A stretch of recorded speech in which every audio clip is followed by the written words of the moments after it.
Ahuntza eta zazpi antxumeak. Baziren behin ahuntza eta zazpi antxume. Ahuntzak esnea saldu behar zuen eta azokara joan zen. Baina etxetik irten baino lehen, honela esan zien antxumei.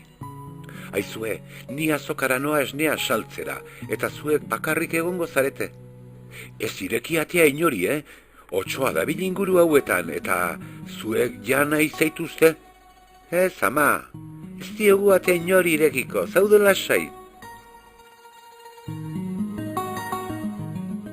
Isilik joan zen ahuntza azokara, baina otsoak ikusi egin zuen eta handik pixka batera, tak deitu zuen atean. Nor da? Galdetu zuten antxumek. Amatxo naiz, ireki atea, erantzun zuen otsoak. Ez zara amatxo, zu otsoa zara. Gure amatxok ez du ahots gogor hori, alde hemendik. Otsoak lurria lostikada bat jo eta korrika oiloaren etxera joan zen eta esan zion. Oilo, ahotsa legundu nahi dut eta horretarako arrautza dozena bat behar dut. Zori, otso jauna, baina ez egin kalte inori. Jantzituen arrautzak otsoak eta ahuntzaren etxera joan zen berriro.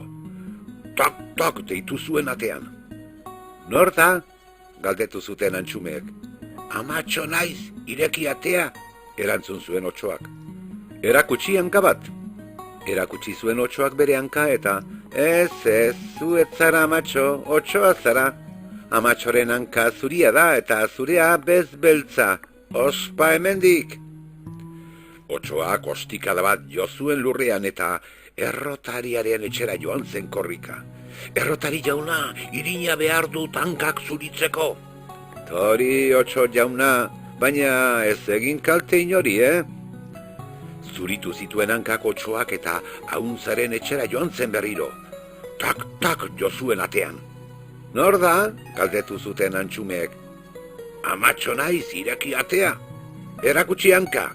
Otsoak erakutsi zuen hanka zuria eta antxumeek atea ireki zioten. Sartu zen barura otsoa eta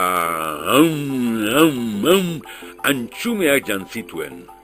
Baina denak ez, txikia erlojuaren kasan gordezen eta etorri zen ahuntza azokatik eta negarrez hasi zen atean otsoak antxumeak jantzituela ikusita. Ai, hau pena, hau zoritxarra. Otso madarikatua, harrapatzen badut. Orduan, irten zen antxume txikia erlojuaren kasatik eta dena kontatu zion amatxori. Pixka batean pentsatzen egon ondoren, hause erabaki zuen ahuntzak. Hartu zituen haria, guraizeak, orratza eta titarea, eta otsoaren bila abiatu zen. Erreka ondoan zegoen lo otsoa. Hartu guraizeak eta tripe ireki zion ahuntzak, eta 6 antxumeak saltoka eta brinkoka irten ziren otsoaren tripatik. Amatxo, hasi ziren oiuka antxumeak. Zaudete isilik pixka batean, ekarri harriak, agindu zien amak.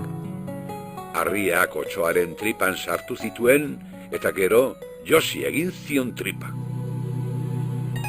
Handi gutxira esnatu egin zen otsoa, egarria zuen eta errekara joan zen ura edatera, baina harriaren pisuarekin errekara jauzi zen eta gluk, ito egin zen. Eta orain pospozik bizi dira antxumeak amatxorekin, eta karabi, kararaba, gure ipuina bukatu da.